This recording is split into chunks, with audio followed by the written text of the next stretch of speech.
The last stand beneath the red horizon. The first sound was the wind, low and tired, dragging its weight across the flats like a chain. Before the sun lifted its rim over the far bluffs, a rider eased a pony along a ridge of baked clay and studied the valley that held a scatter of roofs and fences. The place was quiet in that way that means folks were awake but not moving yet, holding breath for what they felt in their bones. A cold ash light touched the corrals and the line of poplars, and the river made a dull stripe through the brush. The rider counted fence posts and doorways and smoke curls, not for numbers but for rhythm, because rhythm steadies the hand when a day is going to need steady hands. The rider had not come for coin or glory. The rider had come because word had reached a campfire that something mean was moving on the land, a thing that took from folks until they no longer knew the shape of what they owned. Word said a pack from the plateaus had been drifting down every few weeks to pick through barns and root cellars and courage, and that the last time they had taken more than food and tools. Word said they had taken the will to stand. That theft is the worst kind and it spreads. The town had learned the trick of silence. Doors opened slow. Horseshoes were wrapped in cloth. Children were taught to laugh with their mouths shut. At night the bell rope was tied so the clapper could not find the bronze. In that quiet the rider slid into a lane between weathered walls, lifted a hand to a figure sweeping a stoop, and asked for a tin of water. The broom stopped halfway. The face looked over a shoulder as if to listen to the air. And then a nod came, and the tin was drawn. The water was warm and tasted of iron. The rider drank and listened to the sweep of the brush on the boards, and knew that fear had made even simple chores a kind of prayer. There was a small office with a badge on a nail, and a ledger with dents in the cover. The badge sat with shoulders bent and eyes red from reading the same line over and over, a line that said the Ridges owed a debt and had come to collect with interest. The rider stood in the doorway and let the room take the shape of a second presence. The badge did not look up at once. When the badge did, the eyes were the kind that carry a load too long and are still looking for a way not to drop it. No greetings were traded besides the kind that pass in a glance when words are too heavy to lift. They spoke of roads and blinds and where the river bends slow. They spoke of the barn that burned the last time and how the glow had called men from their beds like a false dawn, only to meet rifle fire from the flanks. They spoke of the way a window in the mill creaks and how that sound carried like a signal without anyone wanting it to. The rider listened the way a doctor listens to a chest, not for what is said, but for what is missing. What was missing was the habit of standing together. Fear had frayed that rope. A plan is a set of quiet motions in the dark. The rider moved through the town by day, not as a hero or a shadow, but as a pair of hands that knew where weight should sit. The stable boy learned to wrap wheel rims in old leather so wagons could roll without singing. The blacksmith scattered sand where doors hit their marks, so hinges would not preach when men stepped through. The grocer lifted the floor deck to show a black hollow that could cradle those who needed to vanish when hooves beat the hard pan. A teacher stood before a slate and drew lines for timing, showing how long it takes for dust to rise and settle, and what one can do inside that short mercy. The old tracker, thin as a fence rail, walked out along the ditch and came back with pockets full of small stones and a grin like a cracked plate. He said the land keeps ledgers too, and he meant to balance at least one. Beyond the last yard, a homestead crouched low like a dog in a storm. A figure there moved with the economy of someone who had done too much, with too little for too long. Children had been sent to kin upriver days ago, their little boots wrapped in rags to hide their tracks. The figure showed the rider where the ground swelled under brush, a place for a person to breathe and count and wait. The rider ran rope between hidden stakes, not high, but where a galloping horse would meet it with chest or knee. The rider buried jars of water under the eaves. The rider oiled the porch boards so embers would not catch, and then laid a wet rug where straw wanted to sleep. None of it looked like much. The world is full of small nothings that have saved whole towns. At sundown, a boy with a scar under one eye brought a message rolled in a twist of paper. He had run the long cut from the foothills, and his breath was a rasp. He dropped the twist on the desk and did not wait to be thanked. The message was a count and a direction. and a sketch of a jagged peak that would catch the sun at daybreak. The rider traced the line with a finger and said the count was less than last time. The badge said that was because men had been left behind in a shallow gully 2 rides from here. The rider nodded and saw the day as it would arrive, not as Hope wanted it to be. Night held the town like a hand. Lamps were shaded, dishes were stacked without clatter. Somewhere a fiddle sang a low, stubborn line until a neighbor knocked softly and asked for quiet. The rider watched the sky for that hour when stars pale and voices sharpen and hearts begin to trample. In that hour, the wind shifted and carried the scent of sage and dust and sweat. The rider saddled the pony, checked the cinch twice, and rolled shoulders to loosen the long ache that cold air puts between blade bones. The badge stood in the lane with hat in hand and said nothing. The rider touched 2 fingers to the brim and slid into the open, where the flats waited with their red dirt and refuse of storms. Dawn broke the way a blade opens a seam, clean and sudden. The ridge in the distance turned the color of old copper, and dust lifted off the plain in long veils. At first, the sound was low enough to be mistaken for river on stones. Then it became a drum played by too many hands. The pack came in a loose line, their leader riding a tall mount and wearing a coat that belonged to another climate. He lifted a hand without looking around to see if men would see it. Men like that do not look. They expect to be seen. The rider did not ride out to parley. Words had been traded before, and words had been used like bait on a hook. This morning would not be about bright sentences. This morning would be about the shape of things done and the price of them. The line of horses split to circle the homestead. The leader stayed back just far enough to judge where shadows held and where boards would groan. 2 men slid off their mounts and began to crawl the way snakes do, using elbows and knees, faces down to keep eyes from the reflected glare. They reached the fence and found it softer than it looked. One rolled under and did not stand up, caught in a snare that sneered at pride. The other went low along a trough and met a bucket that had been set to tip a flow that would turn dust to paste under boots. A simple thing. Most saving is.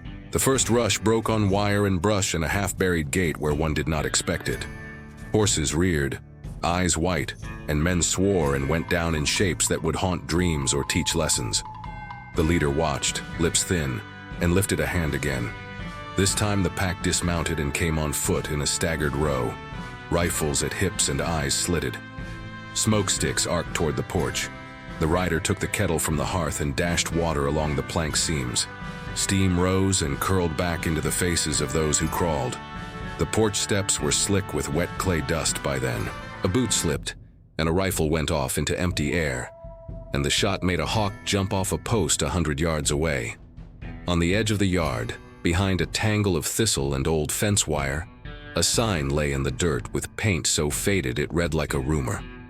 The rider used it as a sled to slide quietly from one patch of cover to the next.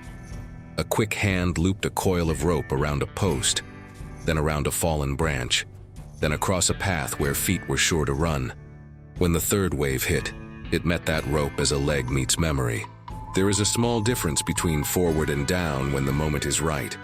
The yard bloomed with dust and curses. From the far side, a thin whistle cut the noise, and the pack shifted left. Their plan was old and mean and simple. Pull eyes away from the house, then strike the base of the wall with steel and fire until the corner gives. The rider had seen that plan crawl through more than one season. The rider let the corner become the stage. A rug slid. A jar broke.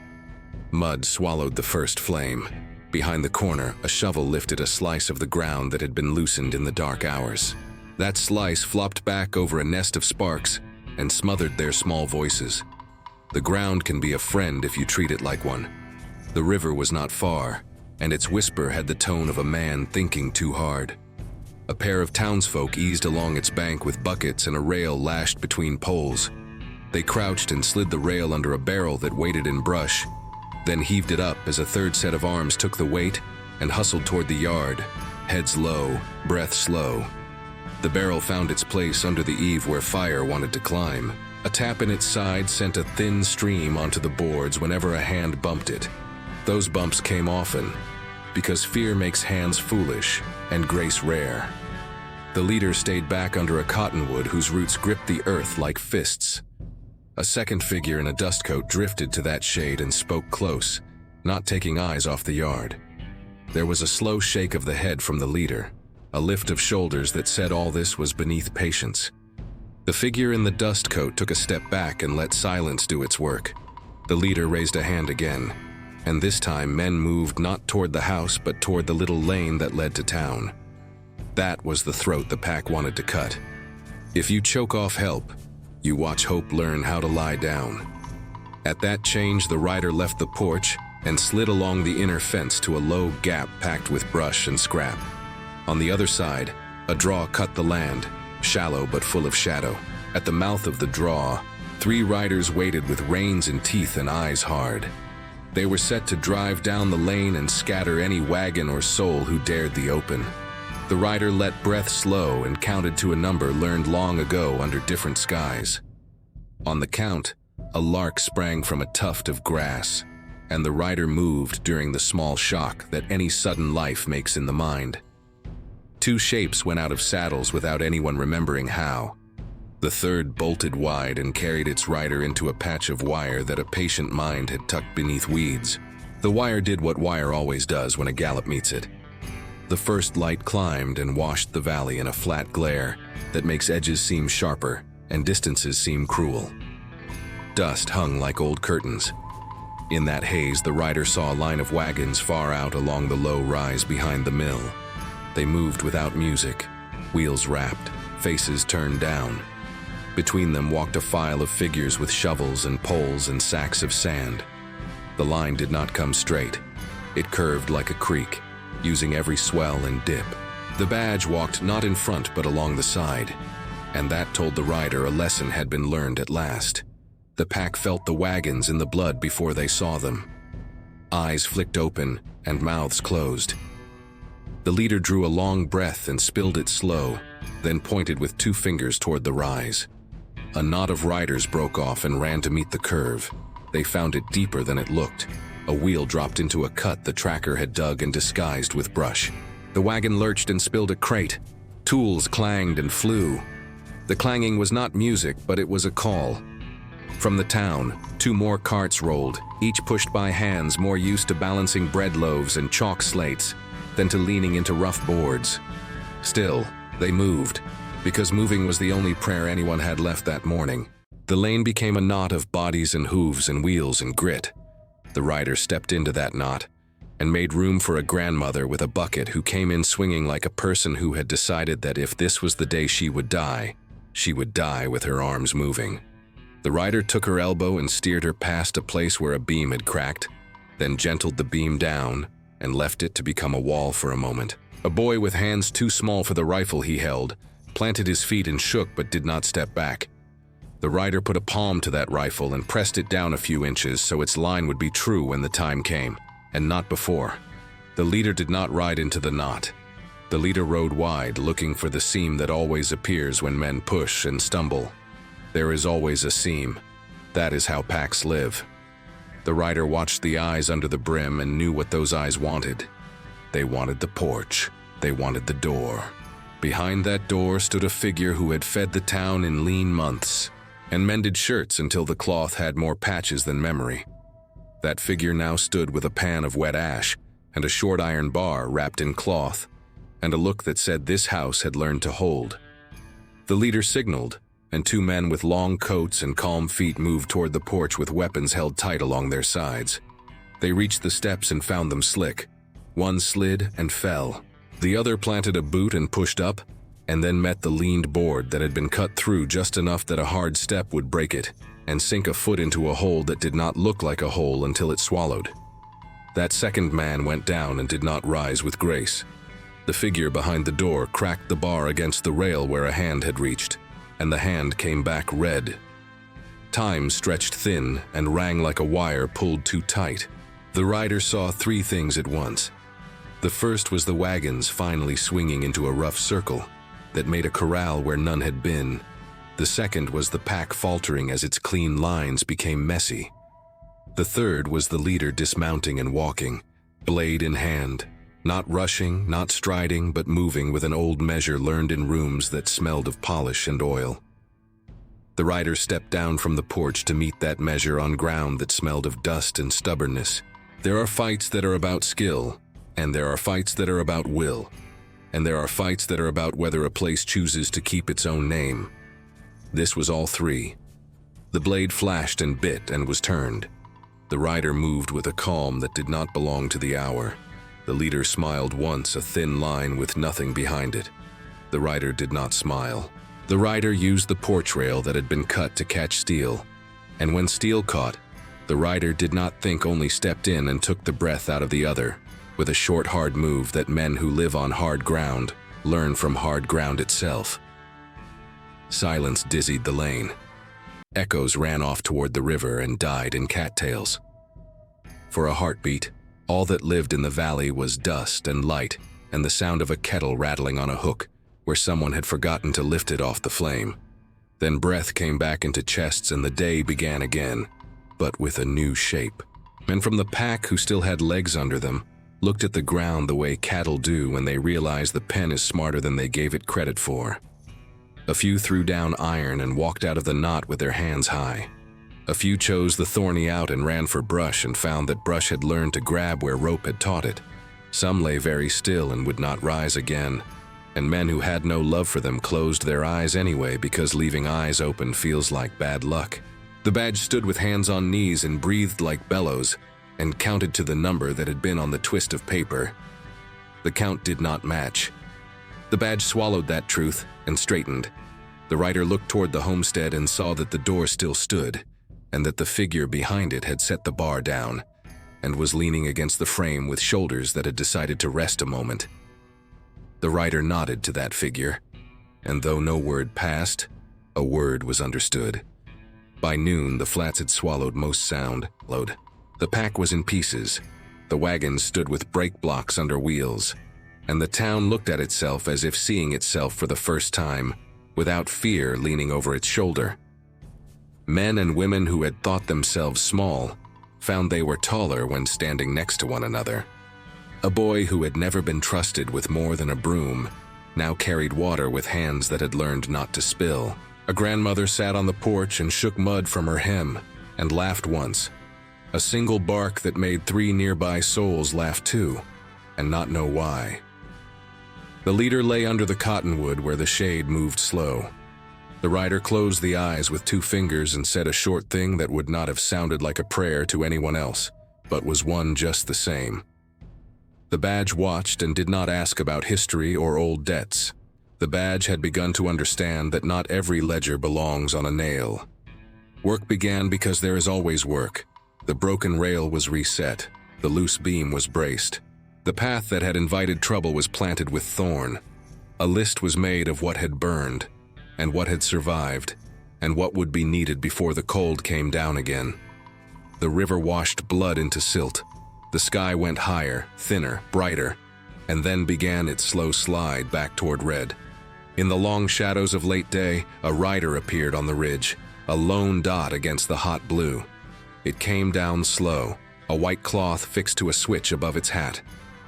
The pony stepped light, and when the rider reached the lane, boots hit dirt and hands came up in a way that wanted to speak without words.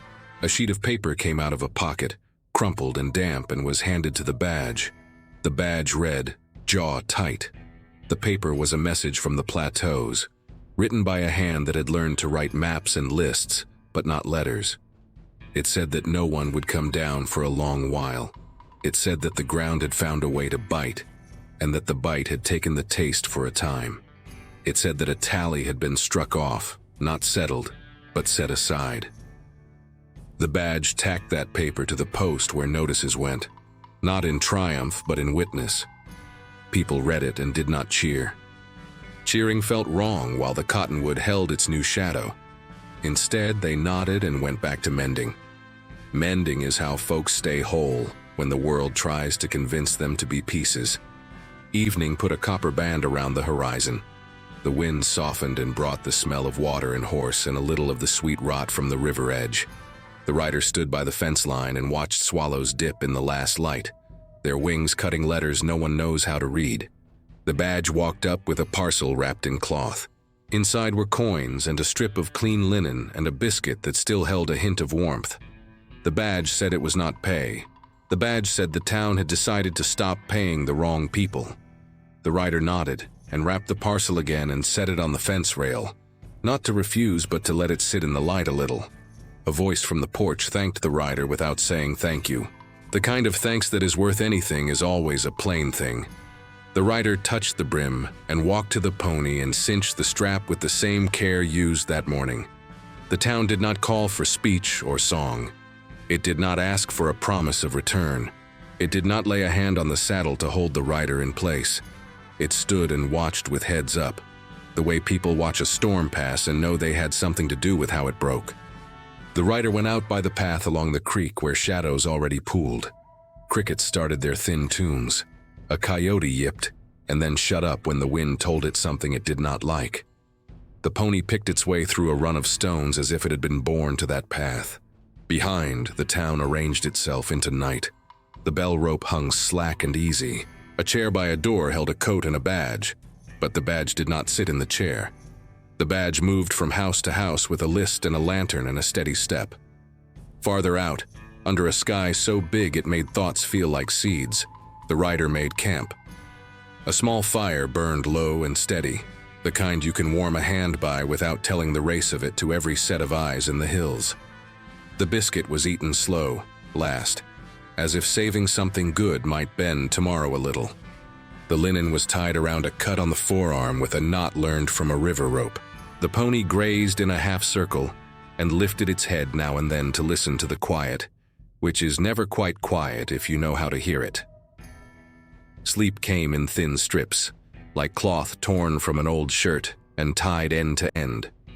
Dreams walked the flats and stepped softly across the boards of the porch, and then faded into river noise.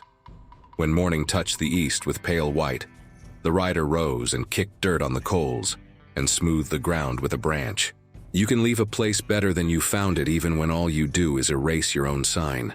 The ride north brought a line of low hills, and beyond them a basin where scrub grew in tufts and rabbit tracks stitched little zigs across sand. At the far lip of that basin, heat shimmered and made the air look like a veil. And beyond the veil, a smudge of roofs lay where another set of hands had staked a claim against the way the world rolls.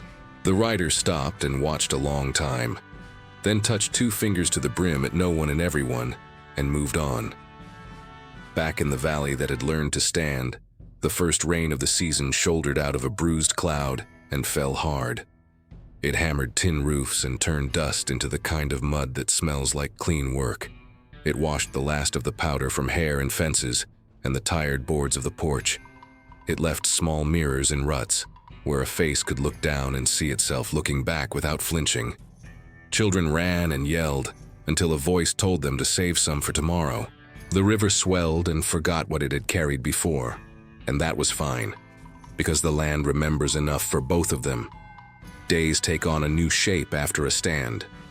People carry themselves different, as if a hand inside had adjusted a set of hidden screws. The grocer put the broom outside the door, not as a signal to fear, but as a courtesy to dust. The blacksmith tuned a hinge until it sang the right song, and then smiled at how small that victory was, and how big.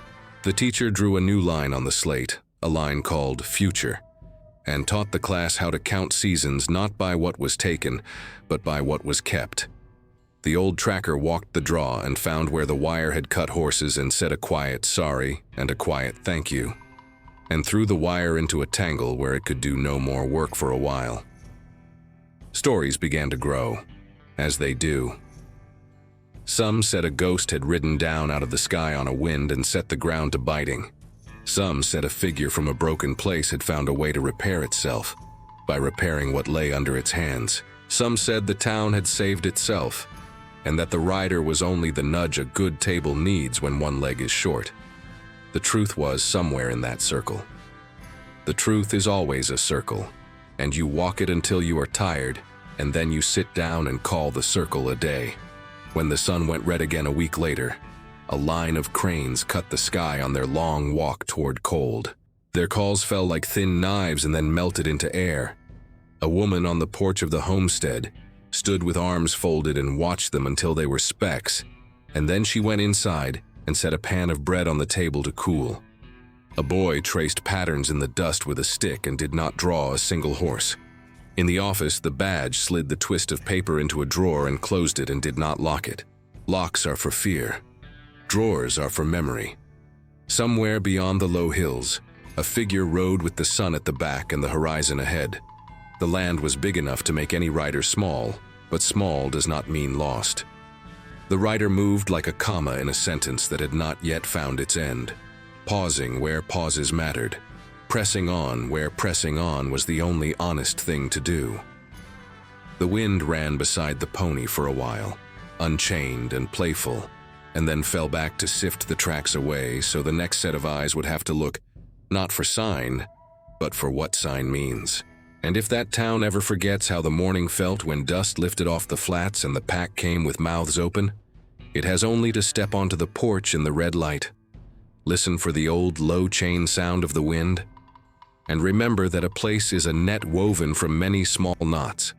Each day gives someone a chance to tie one more. That is how silence becomes a song, how fear becomes a plan, and how a horizon that once threatened to swallow a whole life becomes a line you cross with your head up.